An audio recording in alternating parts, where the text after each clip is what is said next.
नमस्कार.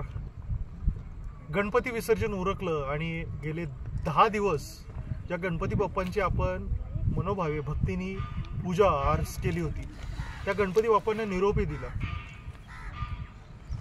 आज आपण इंद्रायणी नदीच्या काठी आहोत आणि माझ्या पाठीमागे जर हे सगळं बघितलं तर हे नदीतून सगळे काढलेले गणपती आहेत आणि यांची अगदी निर्घुणपणे विटंबना झालेली दिसते.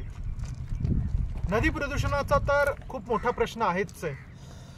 नदीमध्ये ज्या पद्धतीनं अनट्रीटेड सिवेज वॉटर, ज्याला मैला मिश्रित पाणी म्हणतो, ते आपण टाकतोय आणि त्याचबरोबर गणपतीच्या वेळामध्ये, गणपती काळामध्ये आपण अशा जर गणपतींच्या मूर्त्या जर आपण ह्या आपल्या नदीपात्रामध्ये टाकल्या तर ते विसर्जन होणार नाही, तर ते गणपतींची विटंबना होती. एक पर्यावरणप्रेमी म्हणून, एक हिंदू म्हणून माझ्या सर्व बंधू भगिनींना हात जोडून विनंती करावीशी वाटते, आपण यासाठी गणपती उत्सव साजरा करतोय का?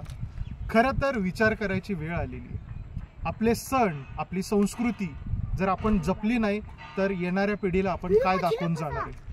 आपण आजही आपल्या मुलांना अशी प्रदूषित नदी आणि अशी विटंबना गणपतीची होताना जर दाखवू तर हे लोक आपलं काय अनुकरण करणार?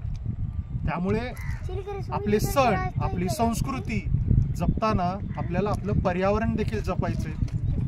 आपली संस्कृती, आपले सण हे पर्यावरण पूरकच आहेत. पर्यावरणामध्येच आपण देव बघतो आणि तीच शिकवण आपल्याला, जी आपल्याला पाठीमागे जी इंद्रायणी माई दिसतीये, ही देहूवरनं आळंदीला चालली आहे. त्यामुळं संत तुकाराम महाराजांचे विचार, संत ज्ञानेश्वर महाराजांचे विचार घेऊन ही वाहणारी माझी इंद्रायणी माता ही थेट महाराष्ट्राचं नाही, अख्ख्या जगाचं आराध्य दैवत असलेल्या माझ्या विठुरायाच्या चरणी जातीये.